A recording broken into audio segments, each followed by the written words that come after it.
imposed on some people and by some people on others, and they lay waste to beings, cultures, lands.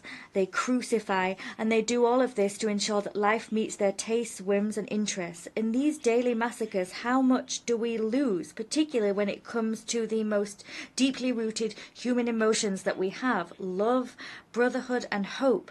These are values that human beings seem to be casting aside. These values are undoubtedly victims of the hell that they sell to us as a heaven, victims of the satanic kings that dismiss the tragedies they visit upon us, and in so doing they forget the core principle of civilization, which should be power enjoyed by all for the good of all of us.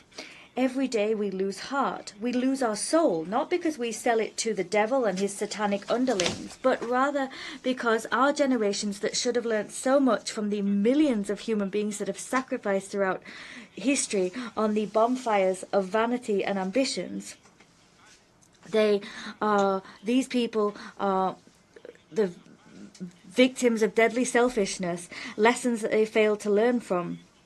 We forget all of that, and instead, enemies of peace try to convert the world into the most arid of deserts, spiritually arid.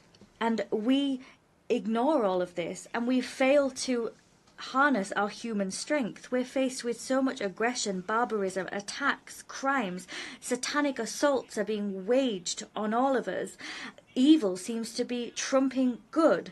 But in the face of all of that, peoples are left, those peoples that know how to fight, peoples of culture, spiritual experience, and dignity and national decorum. That is our great asset. That is our most invaluable heritage. That is the kingdom of God on earth. This is the beginning, the dawning of a new world, which is being born, rising from the ashes of anguish, suffering, and pain. All of these things have been imposed upon us by sick minds that do not see, do not wish to see the arrival of this other good world. They continue to try and live in the past, centuries past, for their own benefit. They try to stay living in the old and blood-soaked world. How much pain, how many battles, how many chains, how much in slavery are we going to suffer?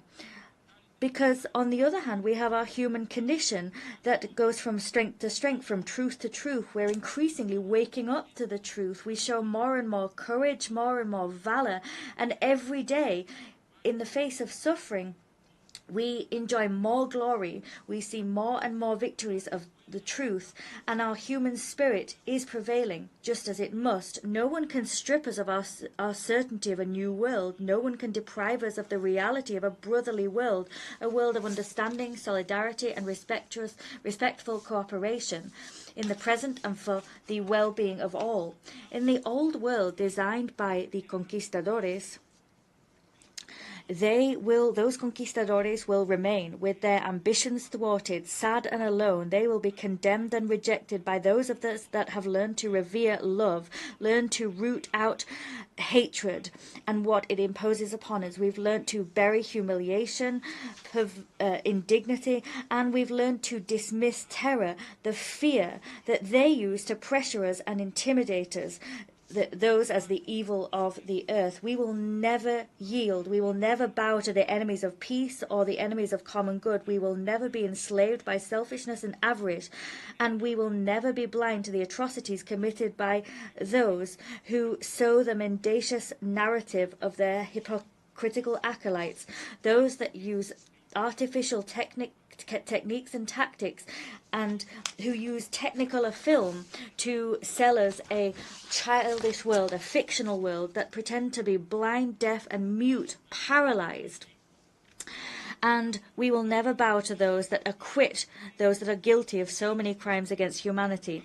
We will not be silent, ever. We denounce and condemn the genocide that the government of Israel and its First World allies have committed, commit, and continue to commit against the glorious people of Palestine, against the courageous people of Lebanon, and against so many other brave, valiant, dignified people.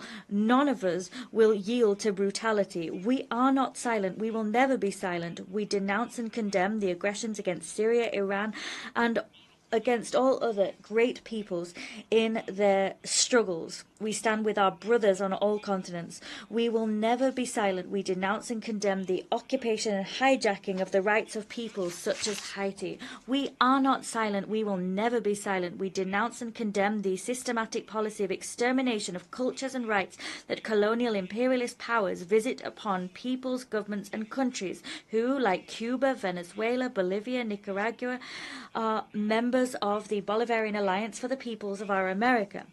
ALBA. ALBA is a strategic unit with which we defend our sovereignty, independence, and legitimate models of institutions, our models of self-governance, and direct and participative democracy. We stand shoulder to shoulder with all countries and peoples affected by barbarism and the brutality which was unleashed and is being unleashed against our Mother Earth and our resources. That is causing what we know today as climate change. Climate change is none other than selfishness and the pillaging of our earthly resources.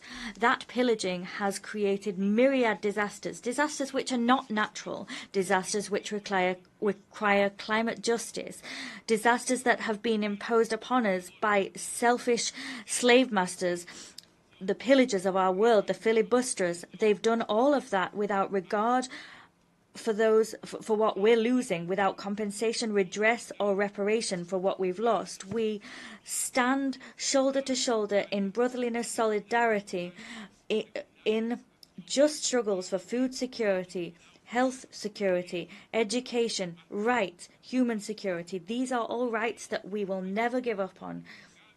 Of course, we are fighting an urgent daily struggle against terrorism in all its forms, against drug trafficking, organized crime, all vices and criminal activities that have been imposed upon us to weaken our institutions, models and practices, and in order to increase interference into our ways of life.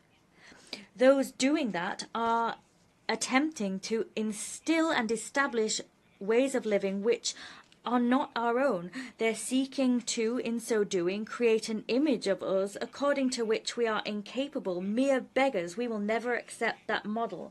There are invaders, those interventionists that are dressed in sheepskin, that have the faces of wolves, and to them we say, we are people rich in culture, resources, and community models. We are rich in values that have been distorted, slandered, or worn down. We will not allow ourselves to be converted into needy beggars, because we're not beggars, and will not allow you to pretend that we are just because you want to be falsely kind and generous.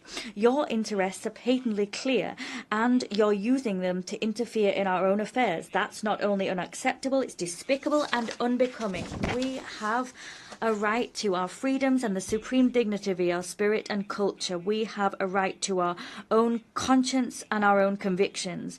We are allowed to learn and continue on our humble pilgrimage, a pilgrimage that means that we learn from everyone. We're able to incorporate the good into how we live, to cast aside and reject everything that seeks to make us into servile machines divided by the strategies of the imperialists of the earth. We defend our highest dreams. We do so alongside Bolivar, Martí, Sandino, Morazán, and alongside so many great figures that preceded us and led the way for our struggles so that we would win, vanquish, and triumph. Nothing is free in this world. We must become more aware, and our heart must grow bigger every day. We must be absolutely lucid, clear, and coherent in our action, because it is only the union of the peoples of the planet that will be able to vanquish the Earth's imperialists. It is only this union that will make them retreat, even though they continue to criminally machinate. And they do everything they can to distort us, but we will distort them. ALBA is a triumphant alliance, and we stand shoulder to shoulder with Chavez, Nicolas, and his great people. We are one with the Cuba of Fidel, Raúl, Miguel, and their dignified and fearless resistance. We are one with Bolivia and its laudable path forward. We are one with Honduras and its challenges. We are one with Mesoamerica and the challenges it faces. We are one with Asia, with the Arab peoples, with the peoples of that black Africa the peoples that live among us. We are one with the Russian Federation in its major struggles against the beast of fascism, battles that we will win. About this there can be no doubt. We are one with the People's Republic of China, a country that teaches us so much, that bestows upon us their wisdom and experience in developing their people's well-being. They bring to us lessons of global solidarity for a community of the future. We stand with all the fighters and warriors of the world, and with the strength and dignity that we've always had. And today, we will not allow ourselves to be crucified for these values. On the contrary, we will rise up with pride and happiness. We will fly our flags and standards proud, because we know that humanity and the human spirit must conquer all. We will prevail. It is only by prevailing that we will spread and preserve the highest, loftiest values of the humanity that we all inhabit. Our Nicaragua is blessed, dignified, always sovereign, Christian, socialist, solidarity-based, and from that Nicaragua we embrace you all of you in this world that want peace, affection, respect, rights, and well-being. We will always stand together, and together we will go forward. We'll build upon the legacy of our victorious General Augusto Sandino, and we will do so with the poetry of our great Rubén Darío in mind. And here I quote, "A great flight of crows stains the blue sky. A 1,000-year-old breath threatens plague. In the Far East, men are being murdered. Has the apocalyptic Antichrist been born? Omens have been witnessed and wonders seen. The return of Christ seems imminent. The earth is pregnant with pain so deep that the dreamer, imperious, lost in thought, suffers all the anxieties of the heart of the world. Executioners of ideals afflict the earth, locking up humanity in a shadowy pit, along with the brutes of hatred and war.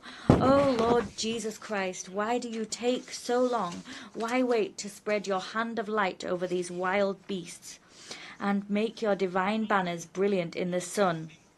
It rises suddenly, pouring out life's essence over so many crazed, sad, or hardened souls, so in love with darkness as to forget your sweet dawn. Come, Lord, show us in all your glory. Come with trembling stars and the dread of cataclysm. Come bringing love and peace across the abyss. Let your white horse, which the visionary witnessed, come in, and let that divine extraordinary clarion sound, and may my heart be an ember of your swaying incense." Today we remember the Nicaraguan father, priest, ambassador of the dignity and decorum of our peoples, Miguel de Escoto Brockman. He fought, and he bequeathed upon us the responsibility to fight for the remodeling of the United Nations, so that the United Nations could serve the cause of debate and the struggle for justice, the right to harmony and happiness of the peoples. The United Nations as an instrument belonging precisely to nations themselves, an instrument to denounce, condemn, reject, and repudiate all abominations and aberrations perpetrated against all of us. It is an instrument to encourage good, affection, to root out evil, opprobrium, and hatred in our relations. Our relations, our ties, should be those of brotherly coexistence. Peoples of the world, go forward. The earth must be the paradise of all of humankind. The world will be different and better. That's what we're working for. That's why we are united. And that is what we believe in. Allow me to bring to you the affection of all of Nicaragua's people, that of President Commander Daniel Ortega and Vice President Rosario Murillo. Many thanks indeed.